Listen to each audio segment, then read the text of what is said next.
Assalamualaikum warahmatullahi wabarakatuh. Perkenalkan, kami dari kelompok 8 akan mempresentasikan tentang pembentukan konsep.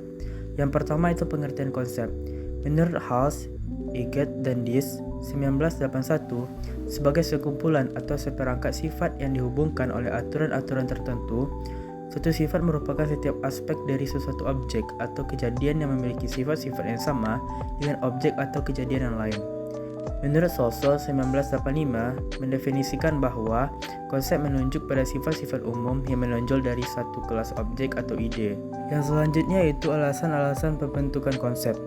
Orang-orang sering membentuk kategori-kategori tertentu terkait dengan objek-objek yang berada di sekelilingnya, menurut Anderson 1991.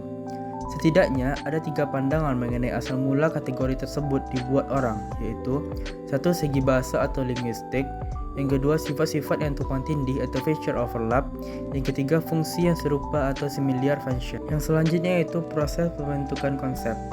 Yang pertama itu pandangan klasik.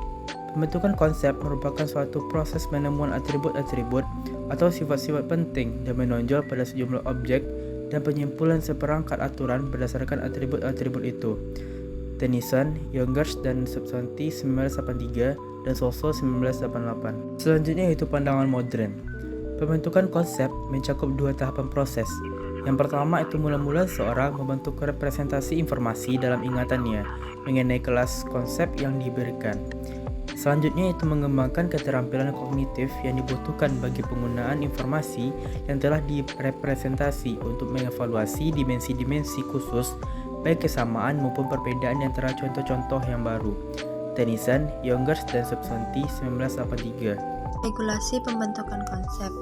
Belajar konsep dilakukan dengan sejumlah aturan atau cara-cara menurut logika yang menggabungkan sifat-sifat objek sehingga membentuk konsep-konsep. Aturan-aturan logika yang digunakan pada umumnya berupa afirmatif, konjungtif, disjungtif, inklusif, kondisional, dan bikondisional. Konsep secara afirmatif atau atributif di mana konsep itu memiliki nilai atau sifat khusus pada dimensi tertentu yang dimana lebih banyak dikenal dalam kehidupan sehari-hari.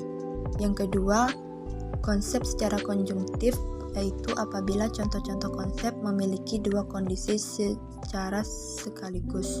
Konsep secara disjungsi inklusif yaitu jika contoh-contoh dari suatu konsep ditemukan memiliki salah satu dari 2 kondisi atau sekaligus keduanya.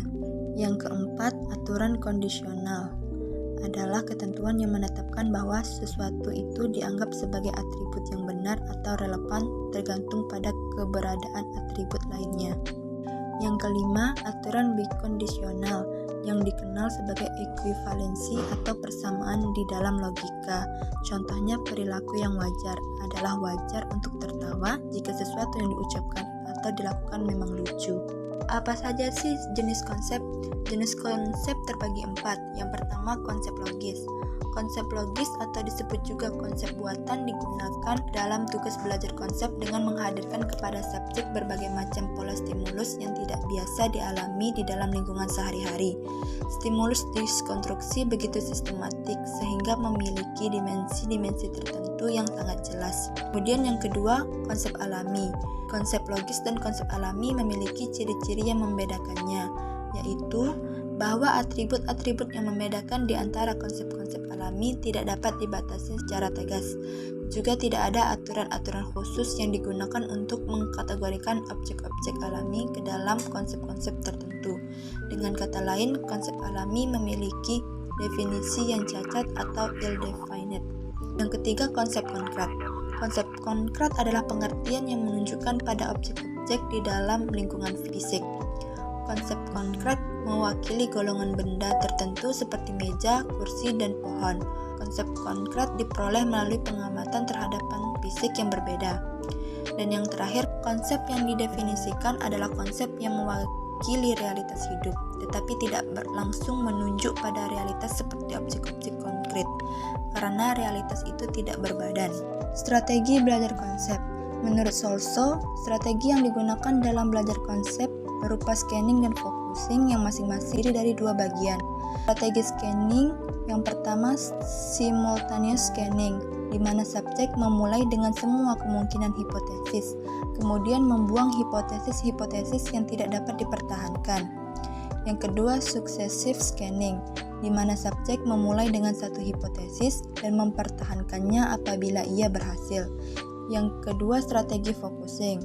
Focusing yang pertama, konservatif focusing, di mana subjek mula-mula merumuskan hipotesis, kemudian dilanjutkan dengan memilih suatu contoh positif yang menjadi titik perhatiannya. Focusing yang kedua adalah fokus gambling, di mana strategi ini dicirikan oleh perubahan lebih dari satu sifat khusus pada suatu saat. Teori pembentukan konsep. Yang pertama, teori asosiasi. Teori ini awalnya dikembangkan untuk menerangkan perilaku individu di dalam eksperimen belajar. Solso 1988 mengatakan bahwa model dasar dari belajar asosiasi yaitu berprinsip pada hubungan stimulus-respon. Yang kedua, teori pengujian hipotesis. Teori ini menekankan bahwa manusia lebih cenderung menyusun dan menguji berbagai hipotesis. Menurut Hulse, Igen, dan Gies, 1981 mengasumsikan bahwa perilaku seseorang selalu dibimbing oleh beberapa hipotesis. Yang ketiga, teori pemrosesan informasi. Model program yang dibuat oleh Hofland dan Hood yaitu pemrosesan informasi tentang belajar konsep, seperti persepsi, definisi tentang contoh-contoh positif, dan perkembangan paham keputusan atau decision trees. Tingkat perkembangan konsep. Yang pertama, taraf konkret. Seorang individu dikatakan telah mencapai tingkat konkret apabila ia telah mengenal atau mempersepsikan suatu objek yang telah ditemukannya pada waktu sebelumnya. Yang kedua, taraf klasifikasi. Seorang individu harus bisa setidaknya membedakan dua contoh dari satu hal yang sama. Jika sudah diklasifikasi tetapi sulit menggambarkan secara akurat alasannya, maka ia telah mencapai perkembangan konsep pada taraf ini.